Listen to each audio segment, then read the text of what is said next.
Hello दोस्तों, आज हम बात करेंगे महात्मा गांधी पे। सबसे पहले बात करते हैं महात्मा गांधी के जीवन परिचय पर।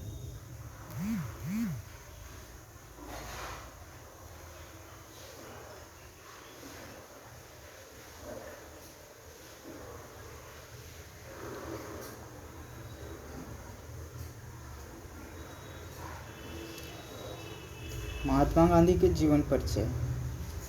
उनका जन्म सभी जानते हैं कि 2 अक्टूबर को मनाया जाता है। 2 अक्टूबर 1869 को, जो कि गुजरात के पोरबंदर नामक स्थान पर हुआ था। इनके पिता का नाम करमचंद गांधी था।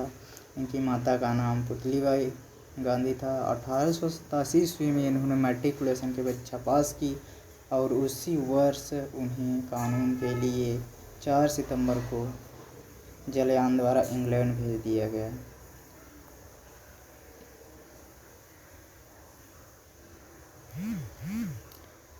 10 जून को 1891 को गांधी जी ने वकालत की परीक्षा पास की और बैरिस्टर बनकर भारत आए।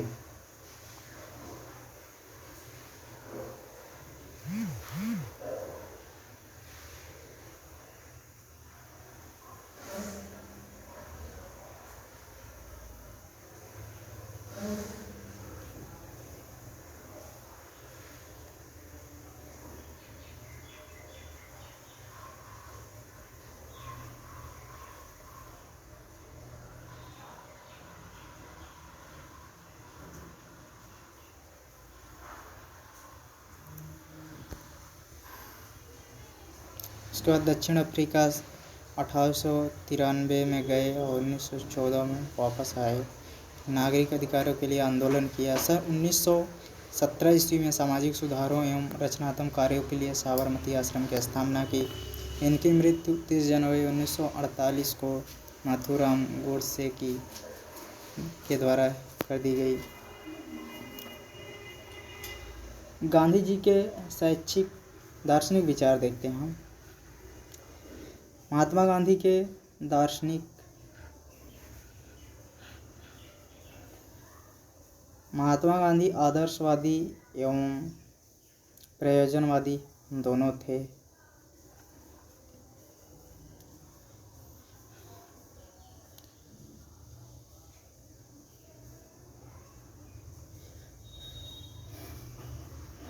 जैसे पहले हम इसमें बात कर लेते हैं तत्वमीमांसा, ज्ञान मीमांसा, मूल मीमांसा। तत्वमीमांसा के संबंध में गांधी जी के जो विचार थे कि इन्होंने ईश्वर को सर्वश्रेष्ठ एवं सर्वशक्तिमान माना था। मनुष्य का जो लक्ष्य होना चाहिए वो मुक्ति होनी चाहिए गांधी जी के अनुसार।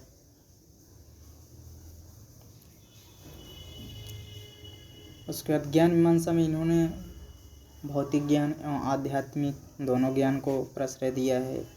इसके बाद मूल्य एवं आचार मीमांसा में जैसे हम देखते हैं कि सत्य, अहिंसा, अस्तेय, निर्भरता और सत्याग्रह पे फोकस ज़्यादा किया है इन्होंने। सत्य का इसका संबंध है कि मतलब कर्म, आचरण और मन, वचन और कर्म से सत्यता। अहिंसा से इनका तात्पर्य है कि किसी भी जीव के प्रति बुरे विचार न रखना ही अहिंसा है। निर्भयता से इनका तात्पर्य है कि व्यक्ति को किसी भी सत्य कार्य को करने के लिए निर्भयतापूर्ण कार्य करना चाहिए, निर्भीक होकर कार्य करना चाहिए। सत्याग्रह से इनका मतलब आशय है कि सत्य के प्रति हमेशा आग्रह करना चाहिए या हठ रखना चाहिए। अगर सत्य है तो उसके लिए हमें किसी भी हद तक जाके उसकी रक्षा करनी चाहिए। आगे हम बात करते हैं कि महात्मा गांधी के शैक्षिक विचार। महात्मा गांधी के शैक्षिक विचार क्या हैं?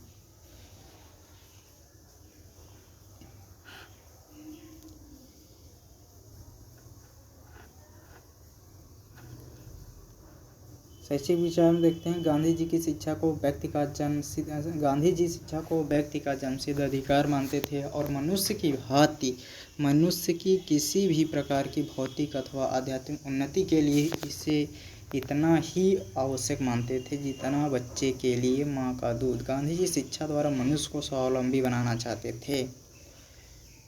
उसके आगे हम बात करते हैं फिर शिक्षा का संप्रत्यय।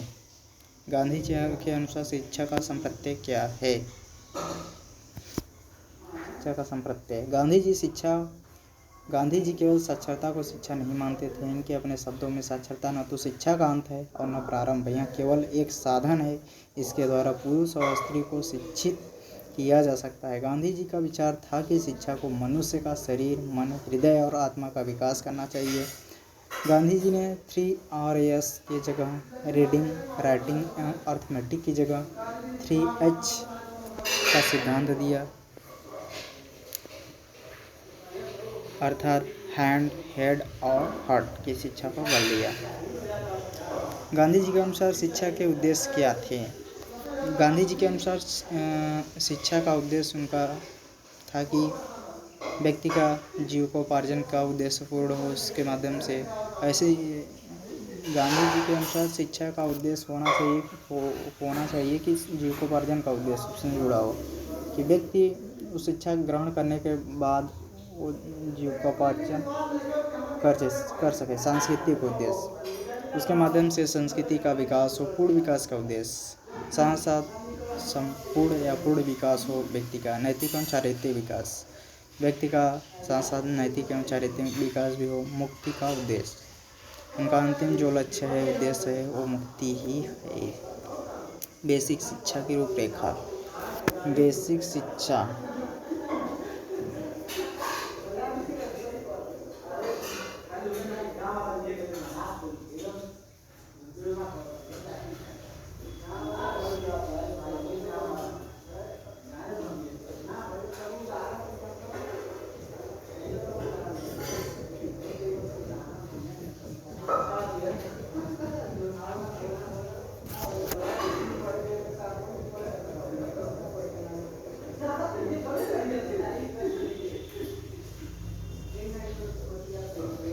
बेसिक शिक्षा बात करते हैं हम।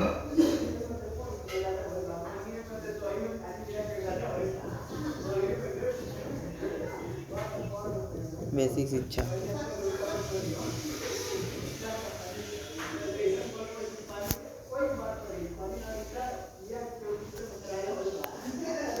बेसिक शिक्षा की रूपरेखा बात करते हैं कि गांधी के अनुसार बेसिक शिक्षा की जो रूपरेखा बताई है इन्होंने कहा कि 7 से 14 वर्ष की आयु के सभी बच्चों के लिए अनिवार्य और निःशुल्क शिक्षा की व्यवस्था की जाए। शिक्षा का माध्यम मातृभाषा हो, मातृभाषा पे इन्होंने ज़्यादा जोर दिया। संपूर्ण शिक्षा की किसी आधारभूत शिल्प अथवा उद्योग पर आधारित हो। शिल्पों की शिक्षा इस प्रकार दी जाए कि उससे बच्चे जीविकोपार्जन कर सकें। शिल्पों की शिक्षा में आर्थिक महत्व के साथ साथ उन्हें सामाजिक एवं वैज्ञानिक महत्व को स्थान दिया जाए। उसके आगे बात करते हैं गांधी जी के अनुसार शिक्षा का पाठ्यक्रम क्या होना चाहिए। इन्होंने पाठ्यक्रम के निर्माण के संबंध में कुछ सिद्धांत बताए हैं, जैसे उपयोगिता का सिद्धांत। अर्थात गांधी जी कहते हैं कि कोई भी पाठ्यक्रम निर्माण करते समय उसकी उपयोगिता को ध्यान में रखकर ही निर्माण किया जाए पाठ्यक्रम का। अर्थात कि जो पाठ्यक्रम निर्माण कर रहे हैं वो उपयोगी है या नहीं है, इसको ध्यान में रखकर ही पाठ्यक्रम का निर्माण किया जाना चाहिए। सहसंबंध का सिद्धांत। सहसंबंध का सिद्धांत से तात्पर्य है कि कोई भी विषय एक दूसरे विषय से जुड़ा होना चाहिए या सहसंबंधित होना चाहिए। लचीलेपन का सिद्धांत, अर्थात जो पाठ्यक्रम निर्माण करे वो लचीलापन हो, अर्थात जो छात्र है उसको रुचिकर उसमें पढ़ने में या सीखने में रुचि उसकी हो या रहे। हस्तकलाएँ। लचीलेपन के सिद्धांत के अंतर्गत इन्होंने कई बताए। हस्तकलाएँ में जैसे कताई, बुनाई, कृषि, बागवानी, लकड़ी का काम, गणित में बीजगणित, रेखागणित, अंकगणित, सामाजिक अध्ययन में इतिहास, भूगोल, राजनीति, सामान्य विज्ञान में भौतिक विज्ञान, जीव विज्ञान, रसायन विज्ञान, ललित कला में संगीत एवं नृत्य कला, शारीरिक शिक्षा, नैतिक और धार्मिक शिक्षा। इनके अनुसार शिक्षण विधियाँ, महात्मा गांधी ने अपने अनुसार शिक्षण विधि बताई है, जो कि क्रिया विधि, स्थानबंधन विधि, स्वानुभव द्वारा सीखने की विधि, सहयोग विधि, मौखिक विधि, चिंतन मनन विधि, संगीत विधि। क्रिया विधि का अर्थ है कि मतलब करके सीखना। स्वानुभव द्वारा सीखने से तात्पर्य है कि अपने अनुभव के द्वारा जो हम सीखें वही स्वानुभव है।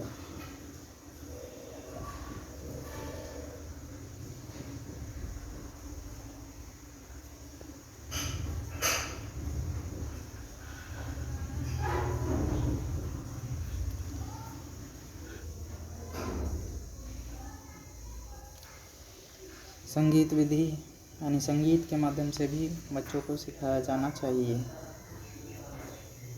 गांधी जी की दृष्टि में अनुशासन पे इन्होंने बात करते हुए बोला है कि अनुशासन जो होना चाहिए वो आत्मा अनुशासन होना चाहिए, न कि शारीरिक दंड के बल पर।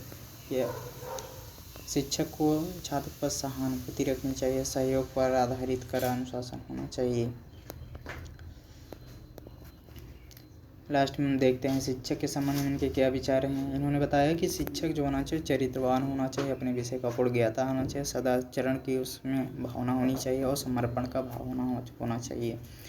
विद्यार्थी के संबंध में इन्होंने बताया कि विद्यार्थी को ब्रह्मचारी जीवन जीना चाहिए, अपने अंदर आत्मनिर्भरता की भावना को विकसित करना चाहिए। गांधी जी ने छात्रों को एक अनुशासित विनयी, त्यागी, शांत एवं सहिष्णु व्यक्ति के रूप में कल्पना करते हैं। विद्यालय के संबंध में इन्होंने बताया कि गांधी जी के अनुसार विद्यालय का वातावरण प्रभावात्मक तथा प्रेरणादायक होना चाहिए। गांधी जी विद्यालय को कार्यशाला का स्वरूप प्रदान करना चाहते थे। गांधी जी विद्यालय को समुदाय केंद्रित बनाना चाहते थे। उनका विचार था कि विद्यालय निर्जन स्थानों में स्थित न होकर बस्तियों में होना चाहिए। आगे हम बात करते हैं वर्तमान शिक्षा प्रणाली में महात्मा गांधी की क्या प्रासंगिकता है कि नहीं है, क्या प्रासंगिकता है, इस पे बात करते हैं हम। वर्तमान समय में देखा जाए कि महात्मा गांधी की प्रासंगिकता जो कि दिखती है, जैसे अगर हम देखें